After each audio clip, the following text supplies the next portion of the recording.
خبروں کی سرخیاں۔ Karachi press club کی ڈسپنسری دوبارہ فعال۔ کمشنر کراچی عوام کے بجائے دودھ مافیا کے محافظ بن گئے۔ ہمدرد تحفظ صحت اور بقائے صحت کا علم بردار ادارہ ہے۔ Liaquat university of medical health sciences کی ریسرچ سمٹ۔ آغا خان ہسپتال سیف کیئر سرٹیفکیٹ حاصل کرنے والا پہلا ہسپتال۔ ہاشمانیز ہسپتال کی جانب سے کانوں کے علاج کا 4 روزہ مفت طبی کیمپ۔ سینئر صحافی افتخار جمیل جعفری انتقال کر گئے۔ آل سندھ پیپلز پیرامیڈیکل کی جانب سے سول سرجن کراچی کی ریٹائرمنٹ پر ان کی خدمات پر الوداعی تقریب کی تیاریاں۔ اب خبروں کی تفصیل ملاحظہ فرمائیں۔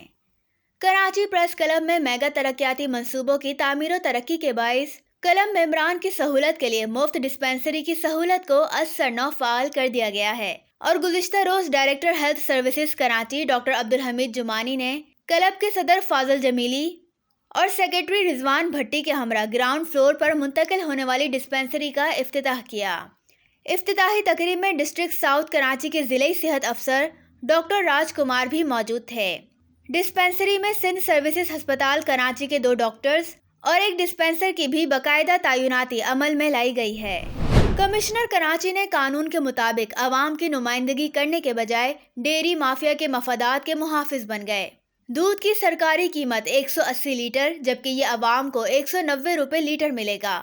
دودھ کی قیمتوں میں نظر ثانی کے لیے منعقدہ اجلاس میں ڈیری مافیا کے دباؤ پر کمشنر کراچی ڈھیر ہو گئے اور اتفاق رائے کے ساتھ 10 روپے فی لیٹر اضافے کی اجازت دے دی۔ سمجھوتے کی دستاویزات سرکاری طور پر جاری کرنے کے بجائے ڈیری اینڈ کیٹل فارمرز ایسوسی ایشن نے سوشل میڈیا پلیٹ فارم پر از خود یہ حکم نامہ جاری کر دیا۔ عوام اس دیدہ دلیری اور حکومتی بے بسی پر چیخ اٹھے۔ حکومت سندھ سے عوام پوچھ رہے ہیں کہ کمشنر کے اس قانون کے تحت دودھ جیسی بنیادی ضروری اشیاء کی گرانی کے اس دور میں طلب اور رسد کا موازنہ کیے بغیر فی لیٹر 10 روپے میں اضافہ کر رہے ہیں۔ ہمدرد پاکستان کی جانب سے محترمہ سعدیہ راشد کی زیر صدارت ہمدرد کارپوریٹ ہیڈ آفس میں فلسفہ حکمت کے موضوع پر خصوصی نشست ہوئی، جس سے ہمدرد پاکستان کے chief operating officer doctor Arshad Saleem نے خطاب کرتے ہوئے کہا کہ بنیادی طور پر ہیلتھ کیئر یعنی بقائے صحت کا علم بردار ادارہ ہے۔ ہمدرد دوا ساز ادارہ ضرور ہے لیکن ہمارے کاروبار کا محور سستا اور معیاری علاج کو فروغ دینا ہے۔ جدید ایلوپیتھی طریقے سے بھی ہم استفادہ کرتے ہیں، جبکہ ڈاکٹر عبدالوہاب سوریو دیگر نے بھی خطاب کیا۔ Liaquat university of medical and health sciences Jamshoro میں صحت کی دیکھ بھال کی فراہمی کو پائیدار ترقی کے اہداف کے ساتھ 3 روزہ بین الاقوامی اکیڈمکس اینڈ ریسرچ سمٹ 2022 منعقد ہوئی، جس کا افتتاح یونیورسٹی کے وائس چانسلر پروفیسر اکرام الدین اجن نے کیا، جبکہ اعزازی مہمان سابق سینیٹر ڈاکٹر کریم خواجہ، ڈاکٹر موادت حسین راناؤ دیگر نے بھی خطاب کیا۔ آغا خان ہسپتال for women Karimabad Karachi, Agha Khan maternal and child care centre Hyderabad اور آغا خان میڈیکل گلگت پاکستان میں سیف کیئر سرٹیفکیٹ لیول حاصل کرنے والے اولین ہسپتال بن گئے ہیں۔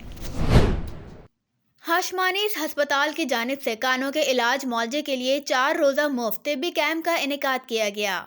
ڈاکٹر ارسلان ہاشمانی نے کہا کہ کان کا پردہ پھٹنے سے انفیکشن کے خدشات میں اضافہ ہو جاتا ہے، جبکہ پیپ نکلنے کا عمل 3 گھنٹے تک جاری رہتا ہے۔ سینئر صحافی روزنامہ حریت کے سابق ڈیسک انچارج افتخار جمیل جعفری گزشتہ روز رحلت کر گئے۔